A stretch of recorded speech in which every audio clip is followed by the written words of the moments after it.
6:07, so we either got 22 minutes or we're 8 minutes late. I thought we were starting at 6. I remember 8 minutes at 6:30. It's quite confusing.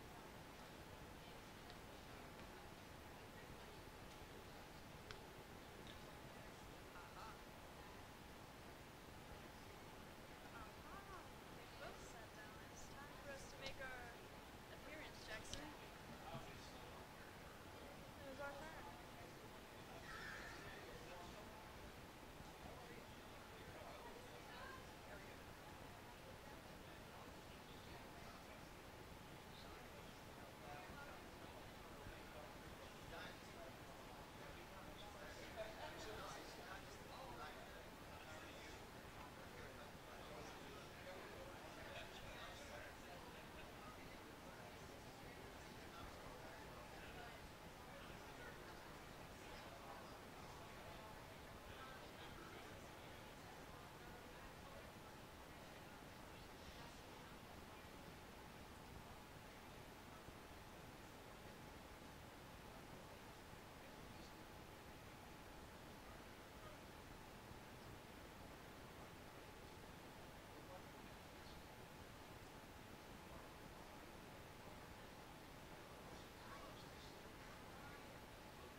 send someone this way. Or okay, so do you want to write the name of who it's going to be for on it Yeah, but you before have you a give it to them? specific name. Okay. Yes, I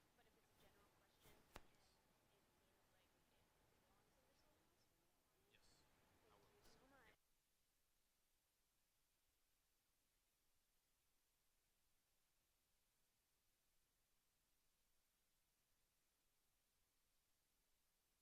will you do that? will. Thank you so much.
Hi, hello everyone. Welcome to Marshall County High School's AP Government Town Hall meeting. We are so thankful for all of you here tonight. A special thank you to our Marshall County media team, MediaCom for being here, and Mr. Carrick for helping us get this all sorted out. Also, a very special thank you to our politicians who are here with us tonight. This would not be happening without them here. So thank you for taking time out of your busy schedules to be here with us. All right. Well, we're not going to keep everyone waiting, so we're going to jump into the thick of it. We've got Caitlin over there with a microphone, and so whenever we ask a question, she will hand it to you and help pass it between the two tables so you don't have to get out of your chair. And we're going to start off. We had the students in the class go around and ask students at the school and people in the community, their parents and whatnot, questions so that we could have some prepared for you. And we will also be accepting questions from the audience. If you have a question, just write it down, wave it in the air, and one of our students will pick it up and bring it up here to the table to be asked. So we're going to start off with a question for Judge Spraggs. And we're going to ask, during the holiday season especially, traffic can be an issue near Mike Miller Park. And we were wondering if it is possible to add a turning lane to go into the park. That would be something we need to, first of all, discuss as a court, and would definitely have to be discussed with the state.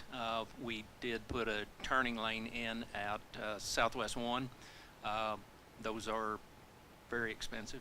There is an issue there that we need to address, as we've all seen, and it's something we will be looking into to see what we can do to remedy that.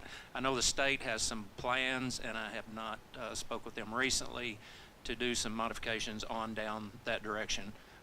Hopefully that'll be something that's their idea and they'll pay for it and we can all benefit from it. But yes, it does need to be looked into, and the more that we get there, the more traffic congestion we're going to have. It's you know, I hate to say it's a good problem to have, but I am glad to see the park doing so well. Thank you. And then if any of you others have something to add, if you'd like to.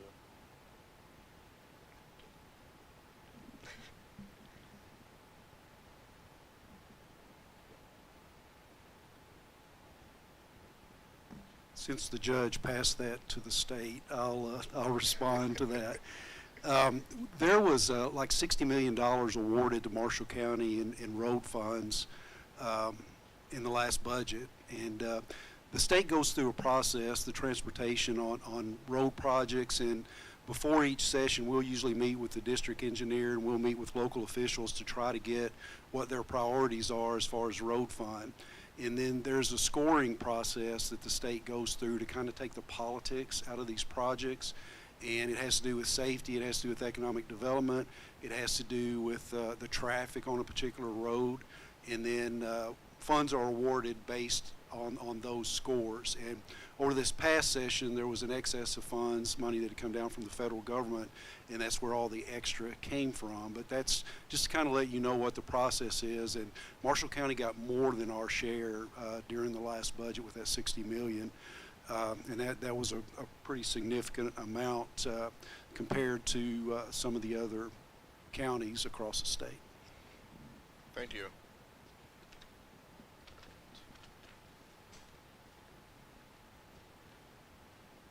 Moving on, we have a question for Representative Freeland. Is what are your top priorities for our public school system in the coming year? Top priorities for our public school systems. Well, thanks for having this. First of all, I work well with our superintendents here, and our superintendent here in Marshall County, Dr. Miracle. I did with Trent as well, and also in Lyon County, Russ Tilford. And I really lean on our schools, our school board, our principals to make those decisions on what their needs are. And Representative Carroll and I and everyone else, we try to do what we can to meet those needs. I'm thinking like the tornado relief package we passed at the first of session last year.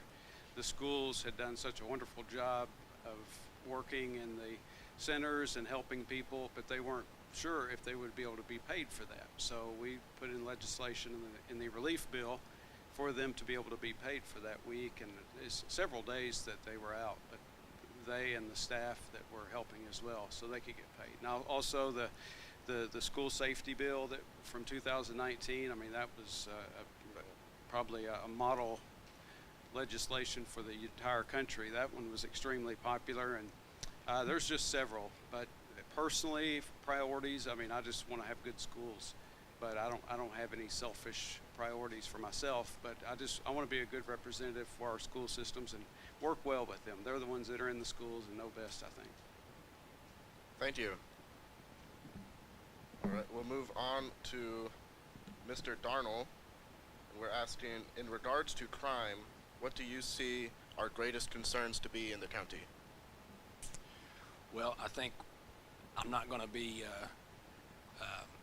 sharing any big secrets with anybody here when I say that our biggest problem, along with every other county and community in Kentucky, is the drug epidemic, particularly with methamphetamine and opioids, and then the new danger that unfortunately has creeped its way into our county here lately is fentanyl. And fentanyl, if you haven't heard, is maybe the most dangerous drug that I've ever seen since I've been here. Just a little bit can kill a person, and it's almost impossible to detect where it is and what it is. There may be a pill that looks like a Xanax or a Lortab that somebody is accustomed to taking, and it could have a little bit of fentanyl in it without anybody knowing down the line, and it could end up in a death or a coma. And obviously that's devastating not only to the family but the whole community. That's a loss, and it's oftentimes a young person that suffers the consequences of that. We've seen that way too often here. So that is without question the biggest issue that we face as far as criminal activity goes. And like I've said before, it's not just drug crimes. You have a person who's addicted, that person is in dire need of the next fix, and they're willing to do things that they wouldn't normally do to get the money and the means to try to get that next fix that they are addicted to. So that leads to burglaries, it leads to robberies, it leads to theft, it leads to fraud.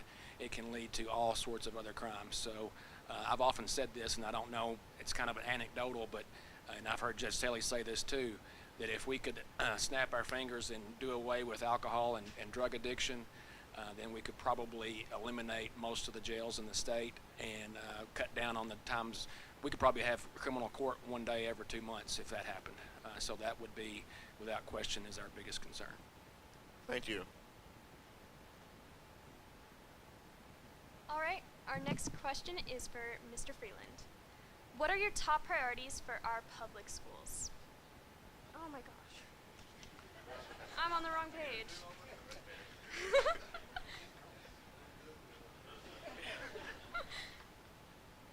All right, let me retry that. Our next question is for Mr. Barrett. What is your top priority as a commissioner? Well, my top priority is to serve the people of Marshall County. I mean, I'm going to be working for them, so that is the top priority. We've got to figure out what is best for Marshall County, what we need to do, nothing's off the table. We're coming in here with a new court. We'll look at everything, whatever needs to be done for the betterment of the county. That is what I'm for. So that is what I think it is.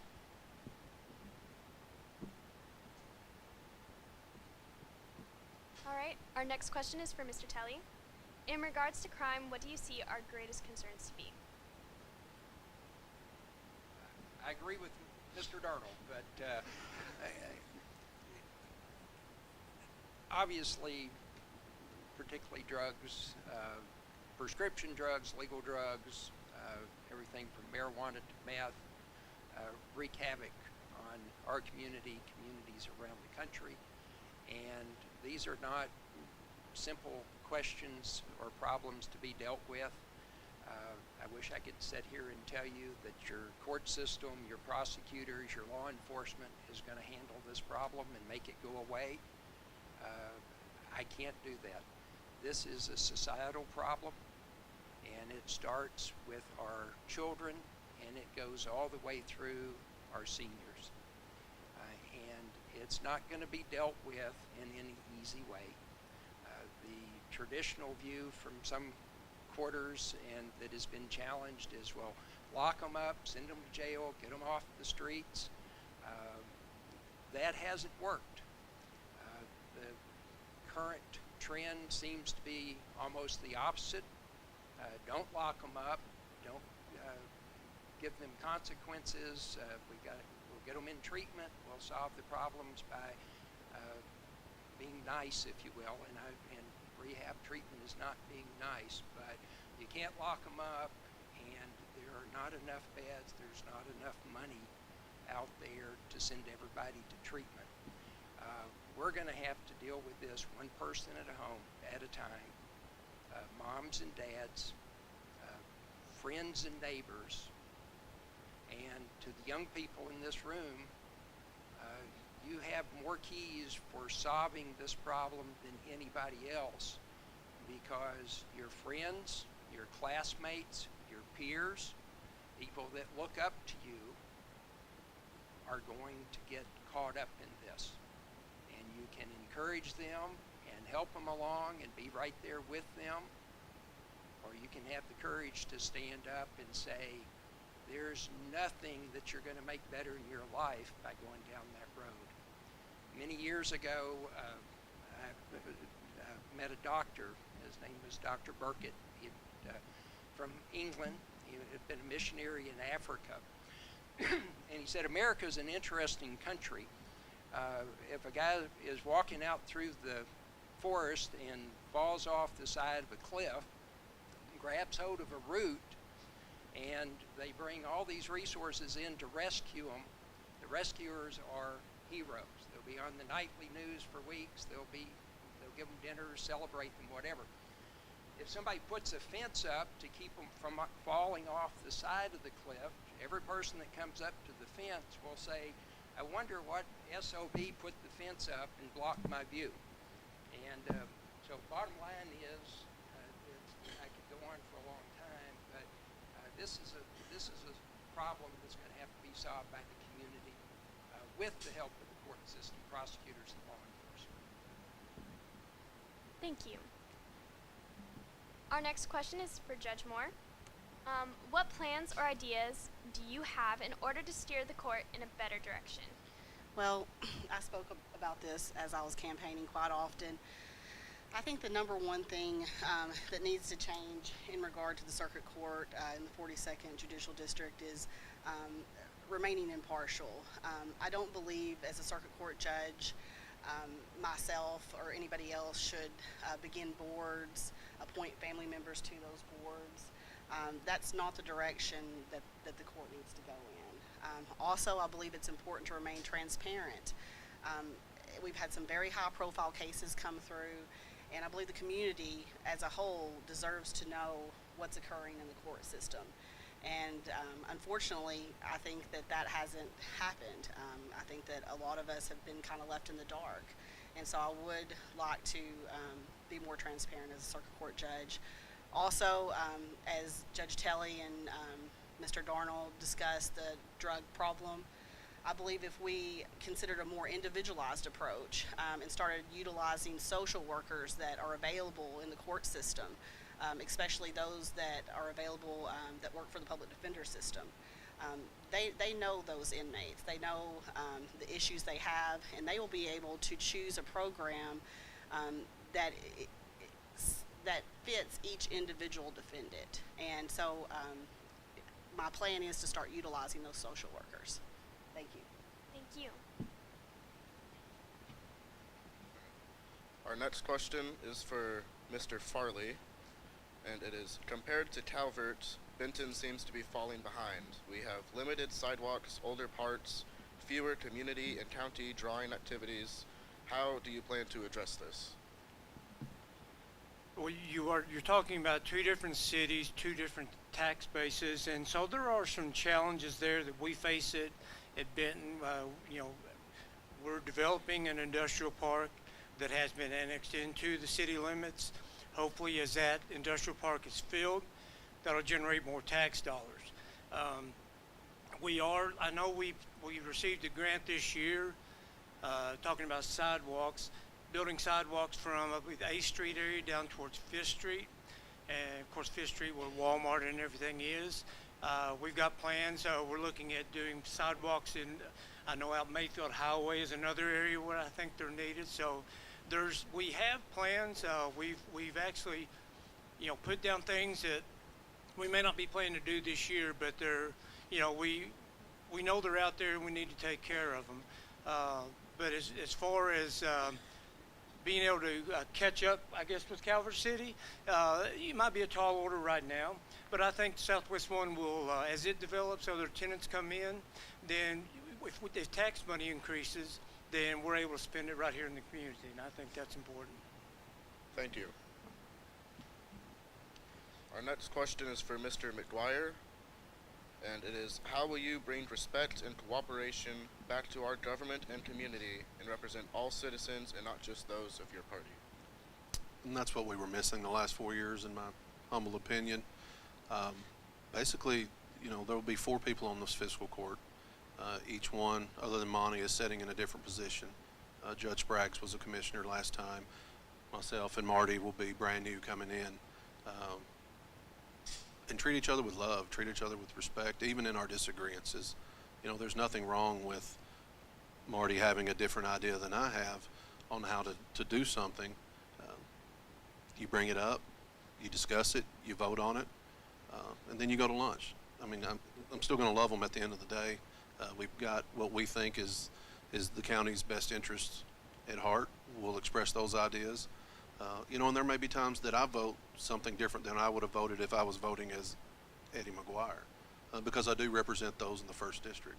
They may want something different than I personally want about something. So just that disagreements and love and respect will go a long way in getting us off WPSD every week. So. Thank you. And this next question is for whoever feels like biting the bullet and answering it, so you can fight over the microphone. And it is, are there any plans for a traffic light at the entrance and exit of the high school? It is very dangerous even for experienced drivers.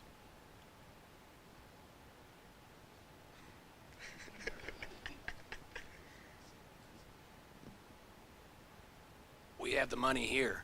It's Chris and Danny, so. No, but that's what it will come down to. Keep in mind that Highway 68 is on the same road as Miller Park, and so that is a state highway. And I think it was Danny that touched on it a little bit. There are all kinds of concerns when you start talking about when you can put in a traffic light, when you can put in a speed bump, when you can put in a turning lane. The state has all these regs and rules and regulations on traffic devices, when they can go in, what you need to have those installed. And then it obviously is a budget issue. Even if you can put something in, is there money enough to do it? So that's what that would entail. Thank you.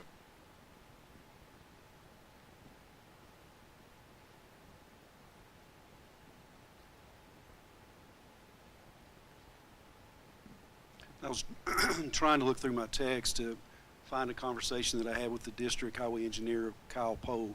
I know there have been a couple bus drivers that had contacted me about a light over there, and I know that they were doing a feasibility study on that, so the state is aware of it, and I don't know if the numbers or what the issue was with that on why that hasn't happened. But whoever asked that question, if you will come to me afterwards, I'll check with Kyle and see if I can get an update on that.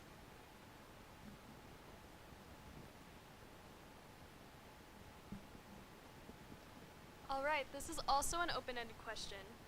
How might we prioritize cleanup from the tornado? There seems to be still so much to do. For example, the light poles next to Walmart, they are still down. Also, how might we help individuals on cleanup?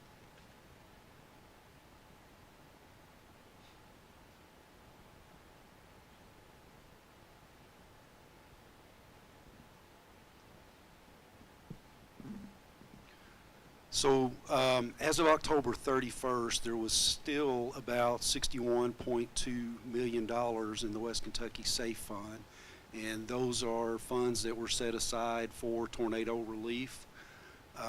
So there's $108 million left, and this is to cover replacement or renovation of damaged public buildings, reimbursement for services, personnel, and equipment provided during the emergency response, funding to local governments and publicly owned utilities for replacement and repair of publicly owned buildings, and assistance to local governments for planning efforts to rebuild and recover. So there are state dollars available, and we had our caucus retreat in northern Kentucky last week, and there's a monthly report that comes in on those funds. So at this point, I think it's really, and I'm going to give the ball back, it's really up to the local governments to put together their request to send to the state entity that oversees these funds and to justify the expenditures to do that. I know we had gotten into a lot of issues with the local group that kind of coordinates the request right now, and folks that were underinsured during the tornado, and I know there's some controversy related to that. You had folks that had insurance that were out money, and then folks that did not have insurance that got new homes. So, but I think there was just a concerted effort to try to help everyone, and that's why that we appropriated so much money to make sure that there were funds available for that. The last time I checked on the funds being used for underinsured homeowners, there had not been a decision made on that, and that was through the executive branch, the entity that oversees the funds that are coming in. So I would encourage, if there are things that you all see that need to be repaired or removed, that you get in touch with your local officials. Sorry, guys.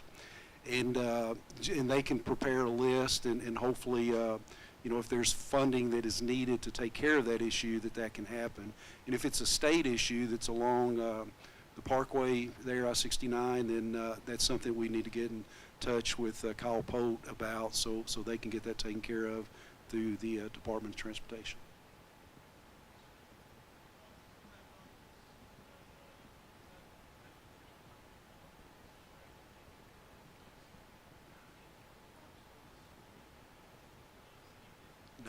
No, that's allocated specifically for tornado relief. There was a West Kentucky Safe Fund established and an East Kentucky Safe Fund established to deal with the flooding that occurred there, but that's separate. I mean, there is funds available for economic development. There were dollars allocated, federal dollars that came down for COVID relief funds, ARPA, all of that you know, that could be used for economic development. There are just different pots in different places.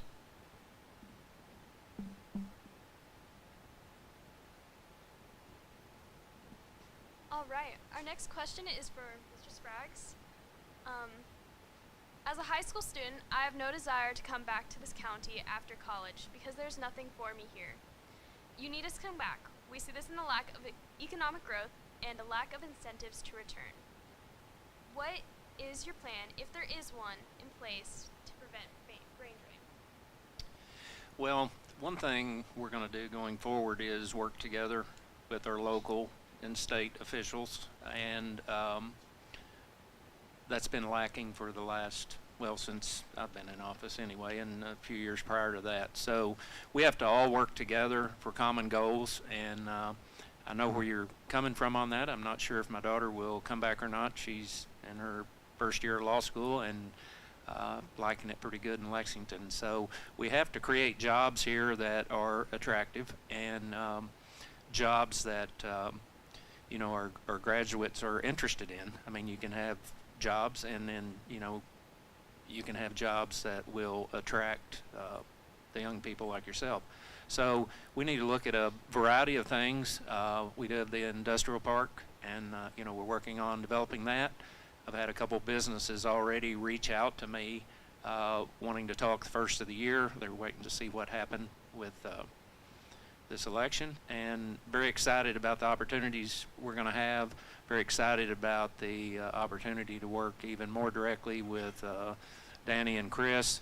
One of the many things, these dangerous bridges going out 408, they've worked to get those replaced, and there's a whole lot going on, and I'm very excited about the future that we're going to have. I'm very excited about the court that I'm going to be able to work with and focus on positive things and get rid of the negativity. Negativity is not going to draw any businesses in here, And we plan on shedding that negative light we've had for the past few years and moving forward in a positive direction that'll make people want to move here, live here, and work here.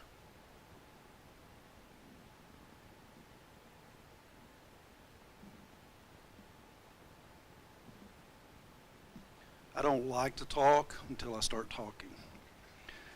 I'm going to push back on that question a little bit. You're not going to find a better place in this state, in most of this country, to live than where we are right now. And some of you students, I get it, but I think what you're going to find out when you get out in the world and you start having a family and you get away and maybe you're in a big city, I think you're going to understand what you're missing. And we see a lot of kids that do that, and they end up coming back home. And I think you have to look not just at Marshall County, but you have to look at the region and what this region has to offer with all the employment opportunities in Calvert City and engineering. You've got USEC.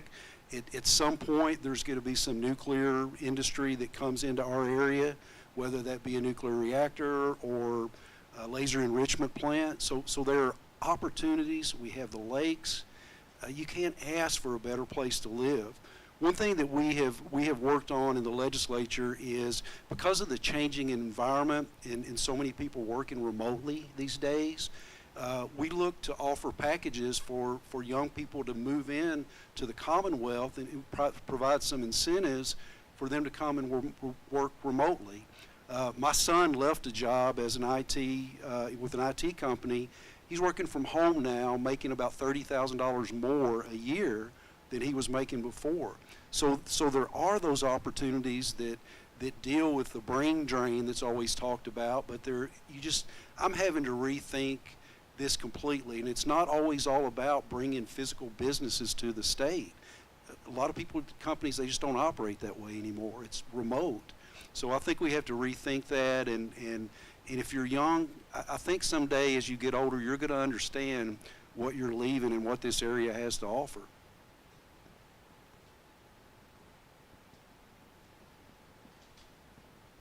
All right.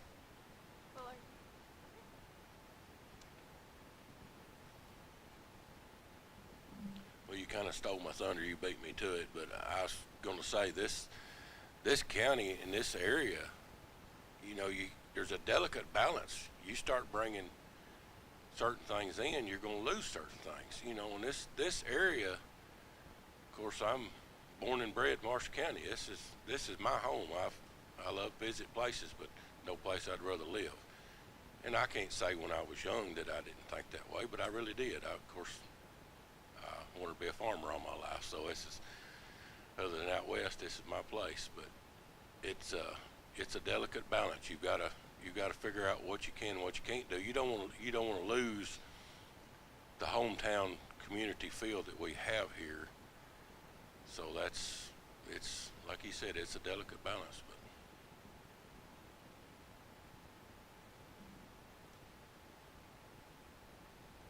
All right, our next question is for Mr. Carroll. What are you doing to grow Marshall County? It has been difficult the last few years. When conversations come up about Marshall County, most of those conversations have to do with all the controversy that's taken place within the fiscal court.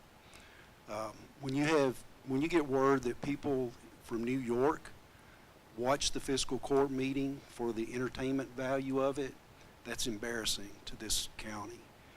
And I think where we have to start with getting Marshall County back on track starts in the fiscal court. And it starts with cooperation, it starts with mutual respect, it starts with everybody being who Marshall County is, what we've always been. And I think that's coming back with this fiscal court that's seated right now, and I think there's going to be a good relationship between the court and Chris and I and other legislators in this region. And I think that we have to think more regionally. Just came from northern Kentucky, and those counties up in northern Kentucky around Cincinnati, Newport, Covington, they work together as a region, and they're booming up there. We don't do that so much here. And in some areas we do. Paducah has a tendency to kind of want to fend for themselves, and And we've got to start working more together and creating opportunities as a region, because the more we do that, the more we share resources, the better we're going to be able to draw business and industry into this area. I think the first thing that Marshall County has to do is to define the identity of this county. What do you want this county to be? What type of businesses do you want to have in this county? And then you go out and recruit those businesses. And I think that's where we are, and I think we have to really look at our assets with the lake and building on that and building the economy back on that and tourism, because that's something we've got that not a lot of counties have with the lakes area. And you won't find a finer lakes area anywhere. And we have to build on that and build on that resource. The Southwest One Park, there's a lot of opportunities there to bring in technology-based companies that will help with this brain drain that our students are always talking about. So my job, Chris's job, is to make sure that there are connections with the funds that are available to try to help get dollars in. The last budget, we got a lot of projects in that help Marshall County, money for the vocational school out at the high school and other things. So it's important for us to work together, for the local government to decide what the priorities are and what their needs are, and then for Chris and I to be a resource to them, to connect them with the folks in Frankfort and the funds, and to be an advocate for them to get those projects done, and then to fight for budget dollars when we do the general fund budget. Our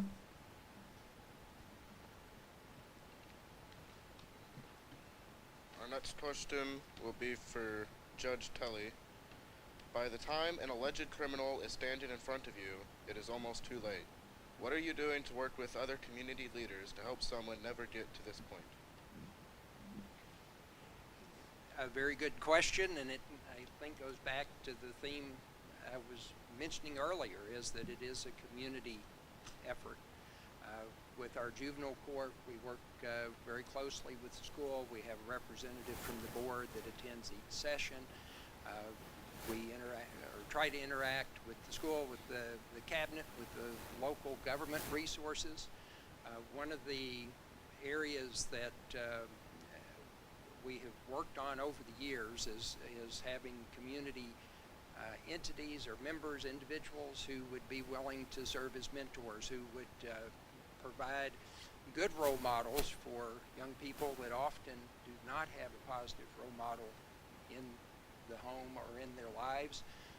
Other, obviously, teachers fill that role to some extent, but there are many challenges for many, particularly the young people in the community.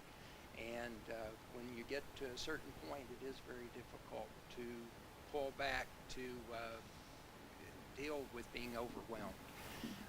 COVID really turned a lot of things upside down. I realized about 3 months ago a lot of the programs, connections that we had developed, I will be starting my 21st year in January, are gone now.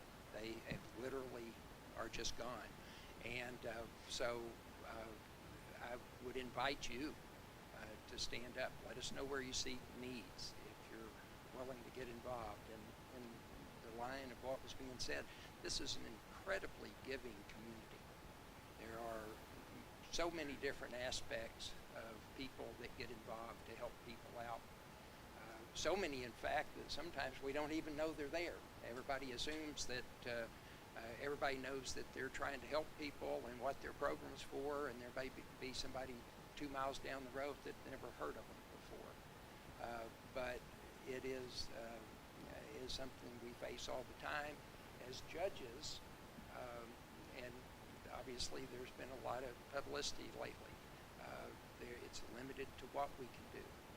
We can't fundraise, we can't, we have to be very circumspect about how we elicit support, but it is certainly an area that we're welcome help on. Thank you. The next question is for Mr. Farley. Many homes/properties within the city limits are in dire need of repair plus upkeep, not only from the aesthetics but safety as well. Are there any ordinances about upkeep, and if there are, when and how are they enforced? Yeah, we do have ordinances, and we've actually passed some I guess, beefed up some of our current ordinances for nuisance properties, as you might call them, where they either don't appear in good condition or they're a safety hazard. And we have at least one person that goes around Benton looking for something that may fit that description. And if they see something, they address it. We're also open to, if anyone has a property of mine that they don't think looks nice, looks unsafe, call City Hall and let us know, because everyone, if it's in your neighborhood or on your street, you see it every day. It's on top of your mind. So if you see something that we've missed, please let us know, because we have the means to take care of it. We beefed up the fines to make, maybe incentivize the people to take care of it quicker, because we want a nice looking community and a nice looking city. We got so much positive, going on that, we don't want little things like that dragging us down. Thank you. This next question is more open-ended, so anyone can answer. Does the initiative for being a work-ready community still exist, and what might this look like for our businesses?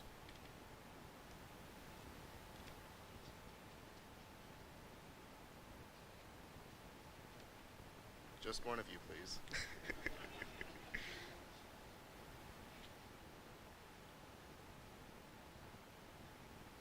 This is out of my bailiwick. It has nothing to do with being a judge, so I'm going to be very careful here. But again, I deal with a lot of young people that are maybe school dropouts, that do not have employment experience. I routinely will ask young people, why do you think an employer wants to give you a job? Do you know what the number one answer to that question is? To give me money. Not me, but to give them money, is that they believe that the purpose of a job is for them to get money.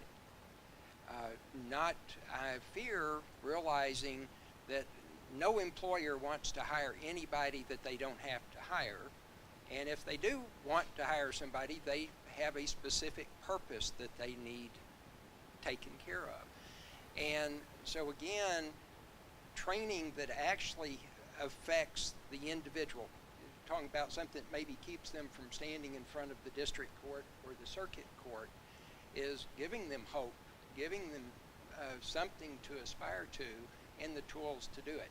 That starts with the school. That starts with being able to read, write, to show up for school. And again, this is not something that the judge can do, that law enforcement can do. This is something that starts with each parent, with each guardian, grandparent, and uncle, encouraging, setting the example, helping them, and work ready. I have friends that are contractors, employers. They can't find workers. They can't find workers that can pass drug screens. And marijuana is a whole different issue there. They can't pass drug screens. They won't show up. They'll hire them. They won't show up. And again, it's partly an attitude, but we really have to back up and say, what's creating this attitude, and what can we do to change it? And no amount of money out of Washington or Frankfurt is going to change that. It is something that we're going to have to own on our own and take responsibility for. And so. Thank you.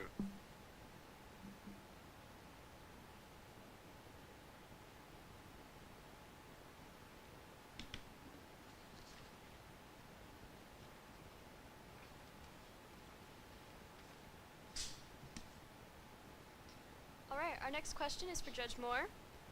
What is your top priority? Well, like I said, the number one priority at this point is to remain impartial, to make sure that I don't have any type of preconceived, notions, etc., in regard to a case that comes before me. And also to remain impartial, that way the community has the trust in the court system. Second thing would be obviously the drug situation. Again, I believe that we need a more individualized approach. I believe that we can't just send every defendant that has a drug problem to one program.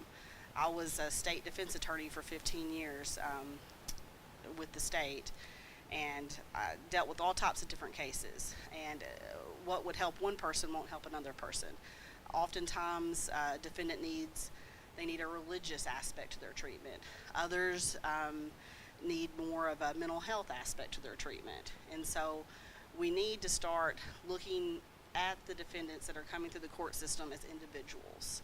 And we need to try to pinpoint the program that is best for them. And I do believe we would be successful if we focus on that. Thank you. Our next question is for Mr. McGuire. Are there any new prospects which will bring new jobs? Are there any new prospects? Yes. Is that what it says? I don't really know what that would bring new jobs, but we have, I mean, you have, Southwest One is what our big focus has been over the past 4 years. We have, in a lot of our ARPA funds, which came from the federal government, have been earmarked, at least by the last fiscal court, for water projects. But when you talk about growth from an economic standpoint, during the campaign, I kind of talked about a rebranding. You know, and nothing is wrong with Southwest One, don't get me wrong. That's an important facility. That's an important place that we need to grow. But when your entire eastern border is the lakes, you know, there needs to be a concentrated effort on branding for tourism. You know, we've got, you know, Aurora is an untapped resource when it comes to tourism dollars. There's plenty of land out there that can be developed. You know, and along with that comes jobs, comes population increase. You know, you talk about brain drain as well. You know, right now you may have 11 attorneys in Marshall County that service the county. Well, if you have a 10 or 15% increase in population, then that creates those more jobs. That creates that need for more of your professional services, that people can come in and do the things that they love in their hometown. I think that may be the biggest frustration is folks have career paths that they've chosen and they just can't, they feel like they can't do them here. So, you know, we got a long way to go. We're not going to do that in the first 4 years. You know, Aurora's not going to be the new Branson by 2026 when we're all running again. But the biggest thing is when a business looks at Marshall County and they look at the way that they're structured from a government standpoint, do they see cooperation with other counties? Do they see cooperation with state officials and even federal officials? And that's going to go a long way with at least having them look at us longer. You may not win every time, but they're going to glance right past you when they see turmoil and conflict. Yeah, you're probably right. I should have said doctors. Thank you. Our next question is for Mr. Barrett. Because you are the newest member to a county position, how do you plan on preparing for better understanding issues the fiscal court has been addressing for some time?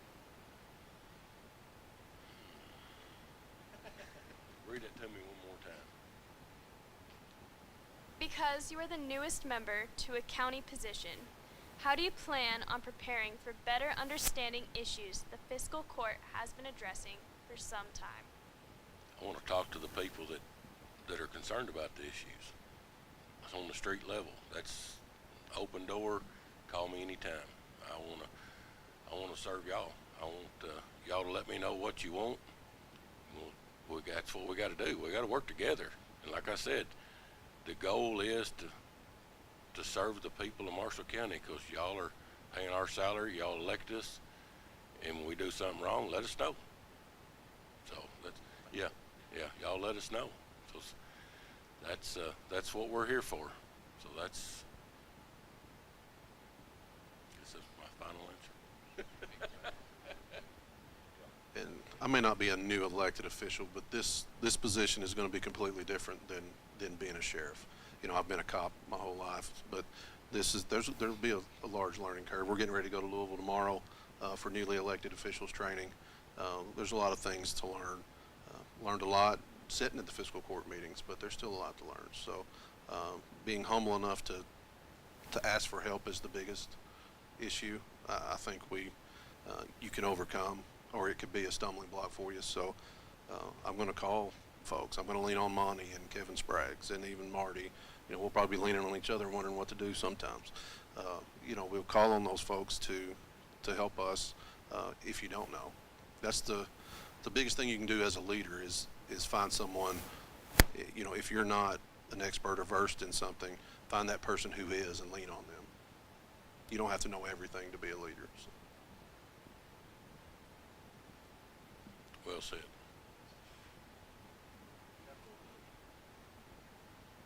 Thank you. Our next question is related to the drug issues that you have all mentioned, and it's, what about the mental health aspect of addiction? What is being done to help those in that aspect? Any of you can answer this one.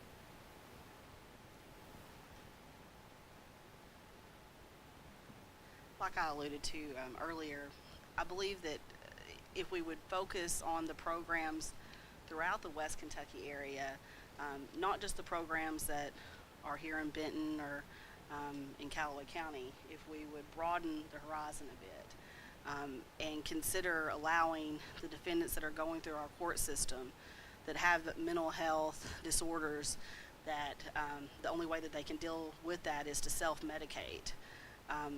We need to broaden our horizons and send them to a program that has mental health staff. I think that that's not, unfortunately, being done to the degree that we should here in Marshall County and in Callaway County. And so that is one of the top things that I will consider. Is I will consider all programs that are available. And if that program is appropriate for that defendant, I will absolutely send them there. Thank you. Our next question is for Judge Spraggs, and it is, since Marshall County has gone wet, how has the sale of alcohol benefited the county or harmed it? Well, I'm going to pass this to former Sheriff McGuire here in just a second. He can give you more of the numbers on that. It has been used to provide additional officers on the roads, and you know, that's the primary benefit from that. And I think statistically, I know I had asked our County Attorney Darnell at one time if numbers had gone up or anything on alcohol-related crimes or DUIs or anything, and I don't think we've seen a increase to amount to anything in that, have we, Jason, still? So the additional law enforcement out there, because of the funding, you know, obviously helps offset that. From a tourism standpoint, you know, a lot of people that come in here from other areas, Illinois and Missouri and Tennessee and Michigan, we get people from all over the place. They're used to that, they expect that, and you know, it's something that is available when they're here visiting, or if they look, you know, if they're looking at moving here possibly. I've been in the real estate business 25 years and had people come down and visit, buy seasonal homes, and then end up moving here full time when they retire. So you know, from that standpoint, and I'll let Eddie speak a little bit if he will on. Yeah, roughly it pays for approximately 20% of the entire Sheriff's Department salary, which is roughly close to $400,000 a year is what we usually budget, between $380 and $420. It just depends. But that's about what we bring in as a county on our ABC. Now you still got Calvert City has their own ABC. The city of Benton has their own ABC. So, you know, those collect separate fees. So I know it's a hot topic issue, but right now we don't have enough staffing, and if you took that money away at this point, you're going to lose a minimum of 3 officers, if not 4, because it does cost at least, by the time you talk equipment, retirement, insurance, it's around $100,000 an officer to put one on the road. And that would cripple the service if you took 3 of them out of the 15 that's on the road right now. If you took 3 of them away, that would really cripple the service that you could provide to your community. I'll just let you in on a little secret. Marshall County has always been wet. It just became legal to sell it in 2015. We've always been a wet county. There's not a dry county in Kentucky or in the United States. What we have seen an increase in dramatically, if we could rewind about to when I started prosecuting as assistant county attorney in 03 or 04, somewhere around there, we used to have DUI days once a month, and 19 out of 20 DUIs would be alcohol related. You would get that oddball DUI that would come in. It would be marijuana or a drug DUI, and we would look at the officers, we would look at the defense attorneys and say, well, what are we supposed to do with this? And now it may be more, we may see more drug DUIs than we do alcohol DUIs. If anything, it's pretty close to even. And so the laws have had to really change, and I applaud the efforts of our 2 representatives that we have tonight. They've always been really receptive to county attorneys on our issues. And so the laws have had to catch up with society, with the availability of the street drugs and the prescription drugs. The laws have had to catch up on that. So that's what we've seen an increase in dramatically is the drug DUI. As far as increase in crime as a result of Marshall County going wet, I haven't personally seen it. Eddie, I don't think you have either. Now there's maybe some hotbeds that didn't used to exist in certain spots of the counties where we've got some honky tonks, for lack of a better word, that sometimes people get rowdy there and they may get an AI or an assault charge where they wouldn't if that wasn't a place to congregate, but that's just part of it. I mean, that doesn't account for a huge spike in crime. Thank you. Our next question is for Mr. Freeland. When politicians work together and compromise, we all get closer to winning. How do you plan to do that? I think we do that right now. I think Danny and I he would agree with me. It doesn't make much news. The news is not very interested when we'll spend a whole day in Frankfurt and pass a handful of bills without any controversy. Everyone agrees. It's those, out of 200 bills that we may pass in a year, it's those 20 to 30 bills, a smaller percentage, that get all the attention, and it makes it look like we can't get along. Now, at times we can't get along, I have to admit that. But I think we are always willing to work together and cross the aisle, and we've got division even among our own caucuses. So sometimes it's the ability to work within your own caucus with members, and every one of them are good people. So it's just a difference of beliefs and ways that we think it would best work. But I think that working together already is happening. I personally, I've never asked anybody what their party affiliation is before I would work with them. I'm sure Danny has not either. And any of these men or women up here haven't. So I think it is happening. It's not very exciting and the news doesn't cover it, but I think on a national level it's probably the same way. Thank you.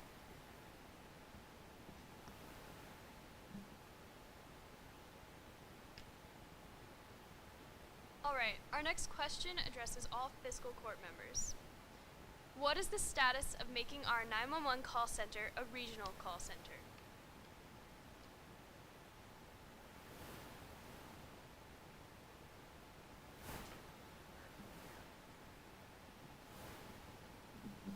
Okay. I have talked to a lot of counties. I talked to a lot of counties early on with this. Most of the other counties, I've even talked to Carlisle County, Ballard County, Livingston County. They have their own peace outs. They're not interested in joining us. McCracken County is in the process of doing an interlocal agreement with the city, doing their own deal. I see us kind of where we are. I think we can build on that. This communication system issue we've had for many years, this current court is going to deal with it. We're going to deal with it head on, and we're going to get a solution.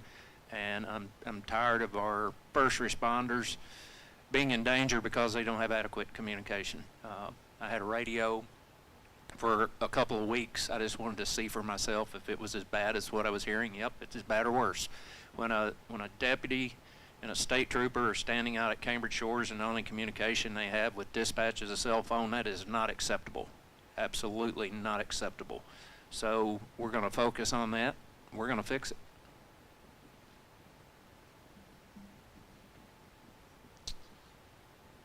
If you want my honest opinion, I don't see regionalization happening at Marshall County within the next, I'll say, next 2 decades. I think which way we go with our infrastructure will have a difference on whether we even keep a PSAP in Marshall County. I didn't really say a lot of it as sheriff, but you know, you're going to really make it tough on a fiscal court if you go to the state police interlocal communication system, because then state police is going to pitch you a number that's $500,000 or $600,000 to run your dispatch for you at state police, when the budget right now, well, the budget that's in place that was set to go in was $1.9 million. You know, we're running on about 1.2 right now. You know, if they're going to come in and try to pitch you something for half price, you've paid to build the tower for them, basically.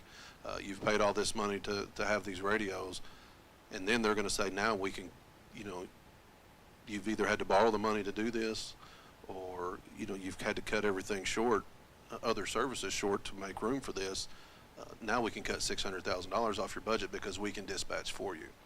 So that was a big red flag that I saw, is, you know, you're talking about 10 people that work there.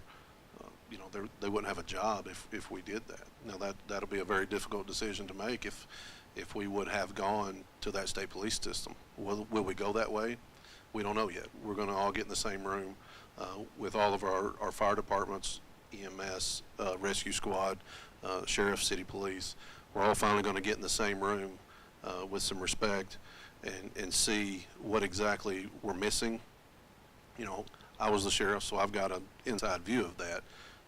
But, you know, Marty's probably not heard from the fire departments, or even Monty or Kevin. So we need to get in the same room, and what is it that we need? We need to get knowledgeable folks, professionals that we trust, that will tell us what we need, not just sell us something. You know, that's what we've been done the last few years. We've just been sold, and we've bought, turns out, when we shouldn't have bought. And there's certain things that we can't undo. However, we can get them a decent radio system without breaking the bank. We just got to put our heads down and do it.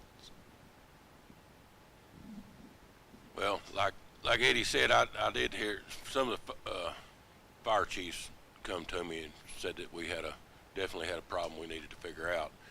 And like he said, we got to all get together. They're the ones that use them every day. They know what we need. So I want to hear all of them. I want to know when I said, well, there is nothing off the table. So whatever we've got to do that they need to make this thing happen, then that's what I'm here to do. I'm here to hear everybody and make the best informed decision we can for those people and for the people of Marshall County.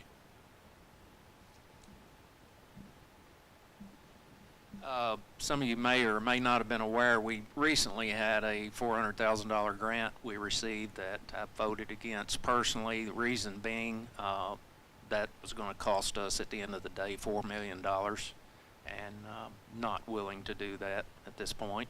This court will sit down together and make a decision what direction we're going to head. But, you know, you might say, well, that's $400,000. Well, if it's going to cost us $4 million, then sorry, I'm not interested. But we are going to sit down, and we've got a lot of things to discuss, and the difference going forward and what we've dealt with the past few years. We want to bring everyone in and talk to them and hear what they have to say. Each agency has different needs and budgets to consider, and there's a happy medium there. You know, I've heard this. Well, one of our big problems is with the communication is the lack of repeaters, which are on towers. And, I heard this, well, we can't put a repeater up till we have a generator there, and, all these excuses. No, that's not true. We can do this in stages. We can put a tower up with a repeater, and we may not have the generator on it right then, but hey, guess what? The electricity's not out. We're way better off than what we are, and I've already talked to the fire chiefs.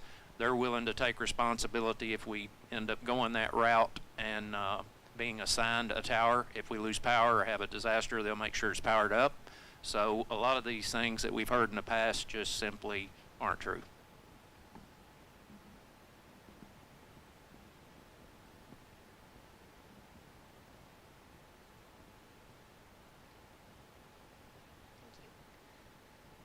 Our next question is for Mr. Farley.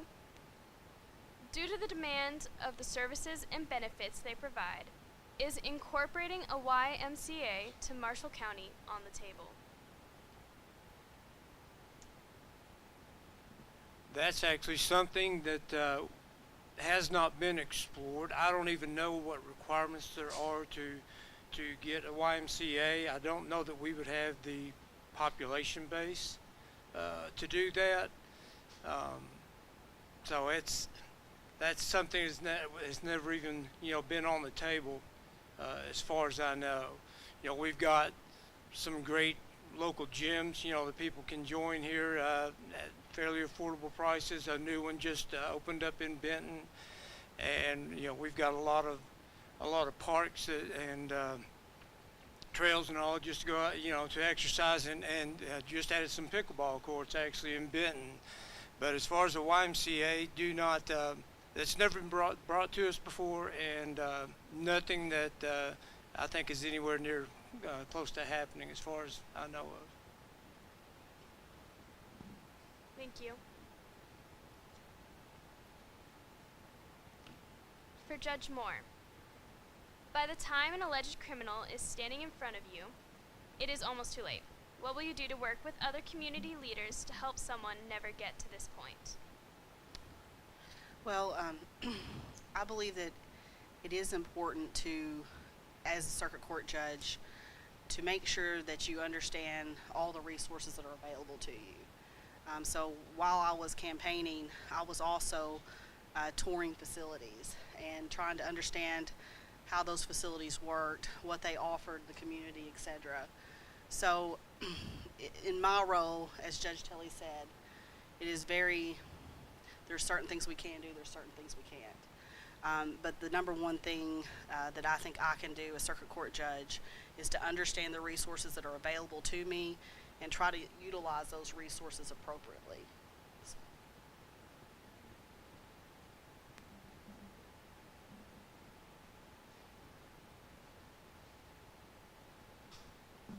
I was hoping I'd get that question too. I want to just respectfully disagree with a little bit of the premise of the question, in that by the time it gets to me or Judge Telle or Judge Moore, that it's too late. I really disagree with that. I mean, it depends on your mindset. You can look at that as your first day in court as the end, or you can look at it as a new beginning. And I think we all have to look at it as a new beginning. Obviously, circuit court is where the most serious offenses are. District court, I'm often in district court dealing one-on-one with the person across the table from me. Sometimes they don't have attorneys. Sometimes when they do have attorneys, I'll ask their attorney, can the three of us just sit down and talk? Not about what they did or have alleged to have done, but what's going on in their life. What if it's a young person, what are your plans going forward? What would you like to see? Where would you like to see yourself in 5 years, in 10 years? I talked to a guy today, a young man, 19 years old. He was in for some traffic offenses, not anything all that serious, but his mom was taking it very seriously, and he was there. She was there with him, and she was in the corner shaking her head at some of the things that I said. And I just asked him, I said, what would you like to do to earn a living? And so he just started talking to me, and he was really kind of a hands-on guy. And he didn't have his GED. And I said, okay, what if I give you an incentive to get your GED? If you get your GED, and if Judge Telle approves this, then we can basically wipe away your fines and court costs. You walk away without any financial consequences, but you put in the work to get your GED and open the doors for you. Now that's just one anecdotal example, but like Judge Moore and Judge Telle have said, we have to take it as a one-on-one approach, and again, don't look at coming to court as the end, but a possible beginning.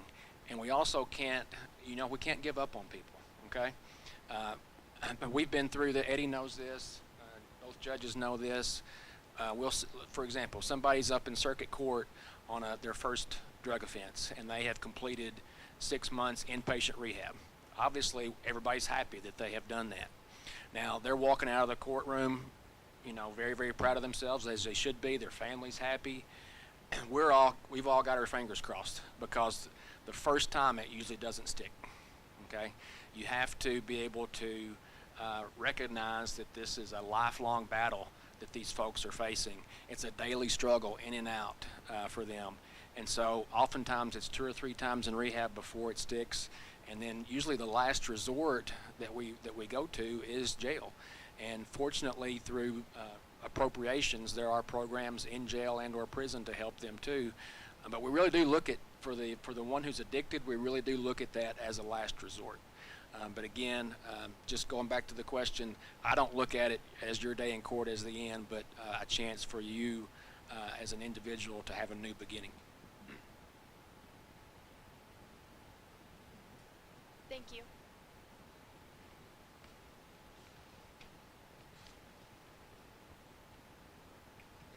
One second. Got these all over the place. All right. The next question is for Judge Telle. Have you seen, and this question relates to what we were talking about earlier, have you seen an increase in alcohol-related crimes since it was legalized in our county? Now, to shadow what Mr. Darnell was saying, there have probably been a few more increases, particularly when alcohol sales first started, in alcohol intoxications, people just out on the street under the influence. For several years, it was pretty rare that we'd have somebody walking down Main Street in Benton under the influence. There was a bump, and when I say a bump, maybe 10 or 15 cases, and that's subsided. It's just not really any different now. A lot of the times that we have contact with folks under the influence, again, is results of domestics where law enforcement is called, or passengers in cars. It's not really been an uptick. And if I may just follow up on the drug-related mental health issue, I was in Nashville downtown 2 weeks ago, and every corner had 2 or 3 THC, or in some of the other states, marijuana booths, all the wonders of THC and marijuana and all the problems it's going to solve. It's legal in several states. It's legal in Illinois. May be legal in Kentucky. That's a question that the legislature is going to have to answer. The people is going to have to answer. It's been promoted. There is one of the most comprehensive studies of addictive behavior that's ever been done related to marijuana. And it shows about a 20 to 25% increase for young people that chronically use marijuana in serious mental illness. Depression, bipolar, 20 to 25%. So if I had 4 cups or 5 cups turned upside down up here with a ping pong ball, and you pick it up, the ping pong ball, and there's all the counterculture, everything is, THC's great, it's not going to create problems. It creates true, lasting problems that have to be dealt with in the court system, in families, in the economy. Every aspect of our lives are troubled by this. And I'm not trying to say, the court system, the criminal justice system can't solve it. Not that we're not going to be a part of that discussion, but it really has got to come from the foundation of our society. Thank you. Our next question is on that note for Mr. Carroll and Mr. Freeland, and that is, now that medical marijuana is legal to be prescribed, will you move to legalize its production in Kentucky so the state can benefit from taxes? Yeah, medical is not legal in Kentucky yet. And I know the executive order that the governor put out, really all that executive order does, there is a presumptive pardoning if you're charged with it for medical use. And how that's going to work out, the logistics of that, the logistics with law enforcement, yeah, I don't think the governor has the authority to do what he did to begin with, to basically tell people you can violate the law. He's not a legislator. He doesn't have that authority. So that's one aspect of it. There is a lot of discussion about medical marijuana. Through our caucus retreat last week, we had in-depth discussions about that. And will it come up in the Senate this year? I don't know. And it's a very difficult topic. And do I think in certain circumstances, end of life, certain cancers, is there legitimate use for it? Yes, there is. And but the problem is you see in a lot of states where it's legalized for medical use, you have doctors that prescribe it. If you got a headache, you get a card and you get marijuana. And I don't see the value of having a lot more people walking around our streets and driving cars, working, taking care of kids in the hospitals, wherever, that are stoned. What's the value of that? And as far as recreational use, I'll never vote for that. You all that know me know that I have 24 years in law enforcement, and I have seen the damage. And you can argue all day long whether or not it's a gateway drug. It is, and I'll argue that to my last breath. I've seen it too many times. So that's kind of where we are. And if we can come up with a bill that is restrictive enough, and if we're going to talk about medical cannabis, if it's going to be treated like a medicine, prescribed, controlled, not where you can grow your own, or not where you can go down to the neighbor and buy from them, it needs to be controlled like a medicine.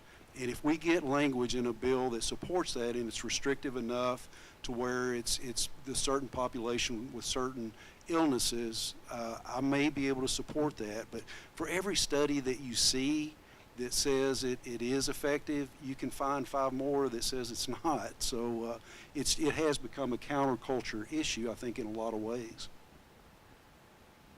I agree with Danny, and I've heard from several law enforcement members who have said that the governor's executive order, it's really going to make things hard for them, because you're telling people that it's legalized, it's permitted now, when it's really not. So they will still be subjected to being arrested or any impact from the law. But like Danny said, I have voted for medical marijuana before, but it was in a pill form.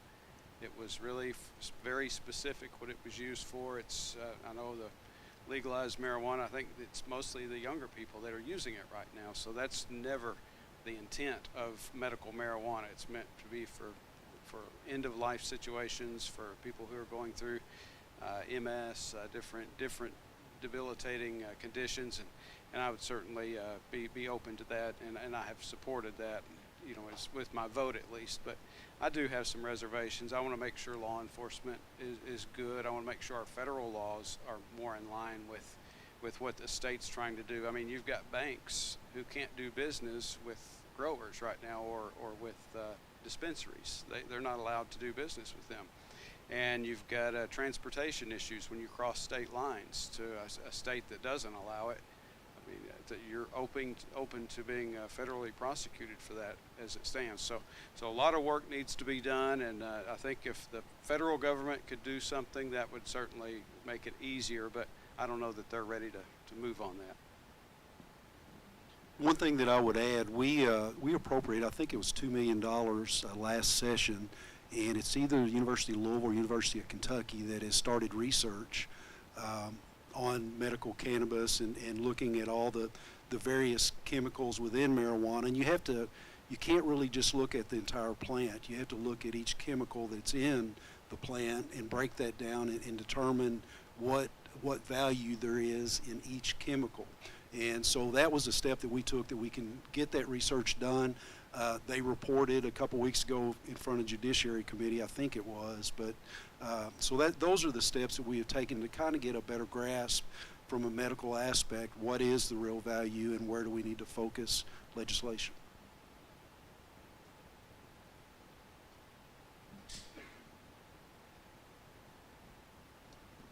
really quickly, I just want to make sure that nobody leaves the room misunderstood on this. Marijuana is as illegal today and will be on January 1, 2023 as it is now. Okay, so the governor's executive order does not in any way, shape, or form change the legality of marijuana, because the governor can't unilaterally do that. That has to come from the legislature. What the order purports to do, and the legality of it, as Senator Carroll said, is yet to be determined, is creates a possible defense for someone who has been charged. So there's nothing in the executive order that stops a law enforcement officer for charging someone with possession of marijuana. What I found probably most remarkable about the order itself was how short it is. You know, it's a couple pages. It doesn't take you, a minute to read it. And then as a prosecutor and then law enforcement officers and judges, I'm sitting here thinking, okay, what now? What are we supposed to do on the ground? And with all due respect to those who wrote it, I'm not sure that they put a whole lot of thought into that, to be honest with you, because there's all kinds of questions that arise when you start talking about, okay, you've got a presumptive pardon. That's a new phrase to me, so we'll see how it goes. Thank you. Our next question is actually for Mr. Carroll, or Darnell, so you can keep it. And this is also for Judge Telle and Judge Moore when you finish. And it is, you could easily be viewed as the bad guy due to simply doing your job. What is your plan to combat this view, and what are you doing to build a positive relationship with the community you work with? Well, it's, as a prosecutor, everybody knows, quote unquote, what side I'm on. Luckily for them, neither one of them are family court judges, because the family court judge, you're guaranteed to make at least one person mad and possibly two when they walk out of the courtroom. Maybe that's not the case for our circuit and district judges, but going back to what I talked about earlier is I practice 90% of the time in district court. We have some cases up in circuit court. The prosecutor in circuit court is Dennis Faust. He's a Commonwealth's attorney. Of course, he's dealing with the more serious charges, the felonies, and everybody in circuit court has an attorney. There's very rare exceptions where somebody isn't represented by counsel. And so what Dennis Faust is doing, he's talking really only to that person's attorney, because that's what the rules say. In district court, I'm dealing with a lot of folks one-on-one that may not have an attorney. They may choose not to have an attorney. In fact, there's people in the county that, I've gotten to know over the years through district court. And, we're on a first name basis, and I'll say, so-and-so, what are you doing today? And say, do you want an attorney? He's like, no, I just want to come in and talk to you. And I take that kind of as a compliment, because they know that I'm not there to screw them over, that I'm going to shoot straight with them. I'm going to give them a fair offer. I'm going to hear their side, and we're going to try to work it out as best we can. So that's what I try to do in district court, and I really enjoy that aspect of it. I like the one-on-one, because I don't like to look at a person and just view them on what I read in the citation, because there's more to that person than what's in a one-page or two-page police report. There's a lot more going on in their lives. I like to know what is going on in their lives, and that's what I'll tell. If they are represented by an attorney, that's what I'll tell the attorney. It's like, the three of us, let's sit down and have a conversation. And I bring them in, and we don't talk about the alleged crime. We talk about what's going on in their life. How can we help you in any way? And that's sometimes that's a question that I'll ask them directly. What can I do today to help you to prevent this from happening again? And so that's what I try to do. That's what I've tried to do more and more and more as I've gotten older as a prosecutor. I guess the word may be mature, better word than older. But I think that's what we have to do, is look at everybody as a person that comes through there, and not just a stat or a case number.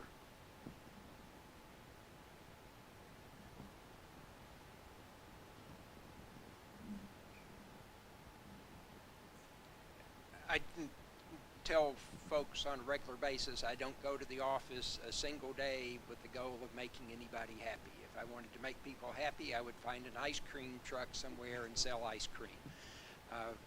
I have found the district court, I hope, to be a very good way to help people. That's the objective that I have. I know that's the objective of the prosecutors that we have in this community, Mr. Darnell, Mr. Fowles. Pretty much everybody I've run into in the system. Now, does that mean everybody stands up and cheers and says, that's great, you're doing a great job? No.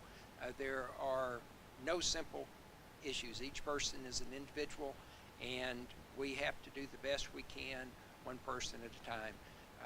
I grew up in a single parent home, or my dad passed away when I just turned 7. My mom taught my brother and I that respecting other people was the most important thing. And so I hope that anyone that's been in my court leaves feeling like that they were respected. If they cannot respect the decision of the court, they don't have to agree with it, and you can't make some people, nothing that's going to happen, they're going to be satisfied. But if they feel like they're not being respected from the time they walk in the door, you're doing more of a disservice to that individual and the community than is imaginable. And so, my goal is to help folks. I hope that they leave the court system a little better than they found it.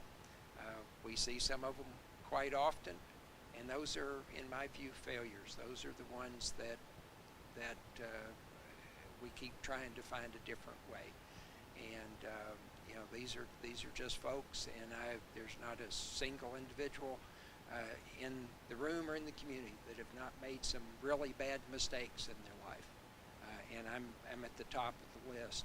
And we just happen to be dealing with people often when they are at a very low point, a very challenging point. And it's not just what brought them to court. It is what they live in. We have,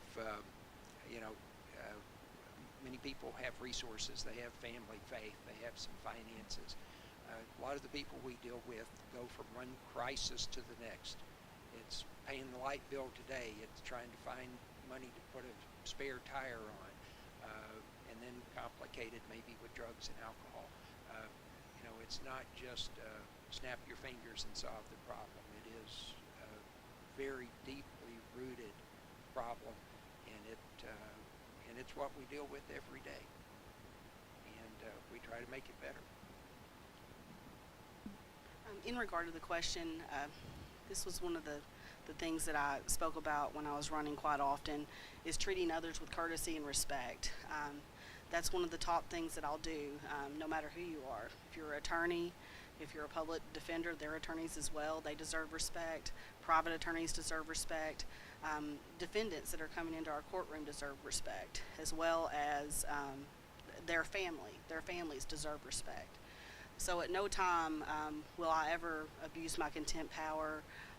I will always treat every single person as an individual that comes into that courtroom. They're there for a reason. They have a family member. They're dealing with a case. All of these people deserve respect, and that's how I'll move forward. Also, I mentioned remaining impartial. I believe that comes into play as well in regard to the community knowing that the judge that they are going before will remain impartial and will not treat one person one way and another person another way. So I think that will also, help the community have trust in the court system. Thank you. Thank you.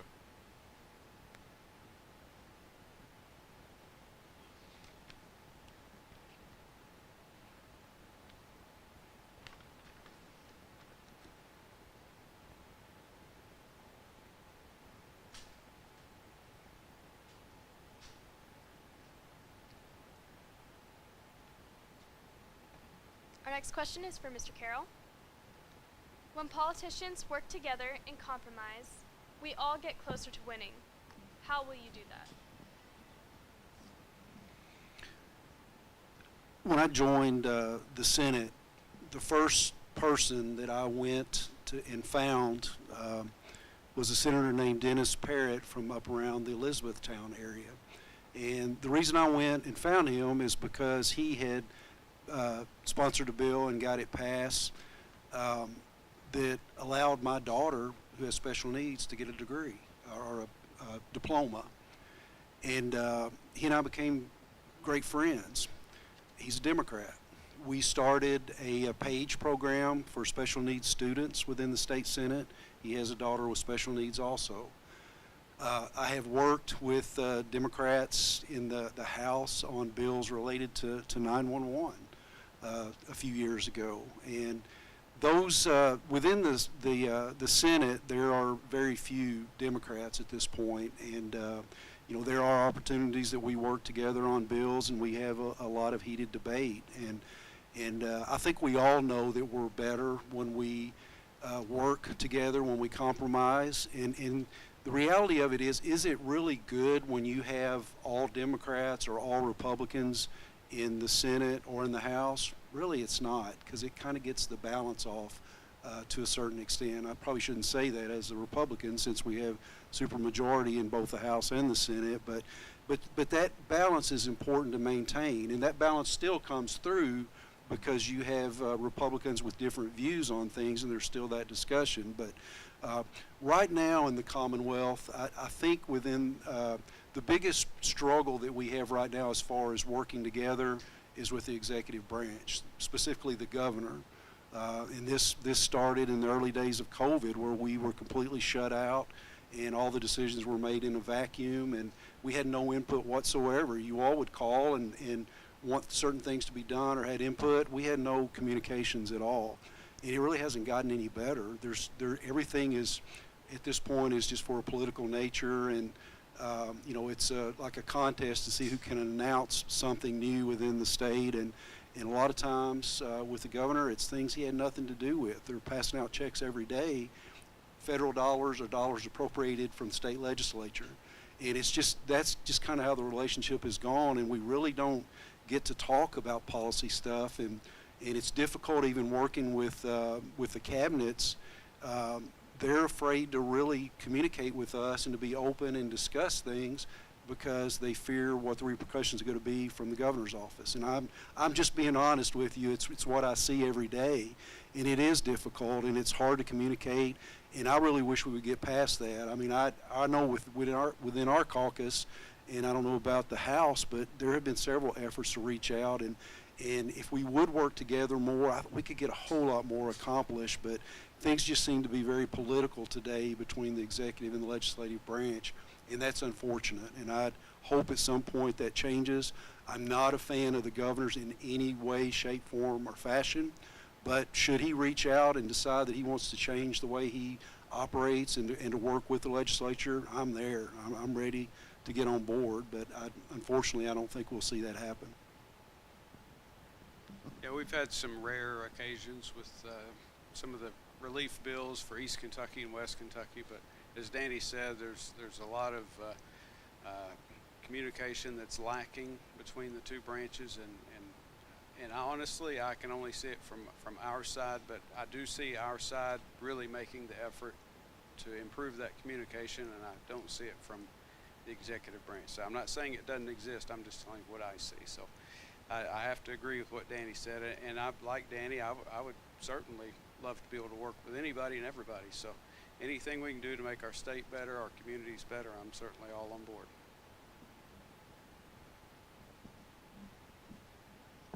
Thank you. We have one last question. This is for Mr. Farley. When are the potholes and rough patches on Main Street in Benton going to be fixed? Well, if I had $1 for every time I was asked that question, I would be a pretty wealthy man right now. In which streets was it? Main and Poplar? Was it that's what I was going to say. Somebody, unless something has happened, I don't think there's any potholes on Main and Poplar. Yeah, well, probably. But no, that was a long process, and that kind of goes to what we've done in Benton. We've spent a lot of money in the last 4 years that I've been on the council that you'll never see. A lot of it's underground. We had a lot of infrastructure issues. We had sewer lines and water lines going straight under Main and Poplar, where if there's a leak, they're digging up the street. And that's what created all the potholes that took us in the state, because it's a state highway, so we're only limited. We could get our utilities out of the way, then we had to wait on the state of Kentucky to fix the roads the way they saw fit. But all the utilities are out from underneath the road. We're replacing water lines that have been in the ground since the 40s. You know, like, again, millions of dollars being spent that you'll never know what happened. And yeah, I'm glad to answer that finally, saying they're fixed. There's none there.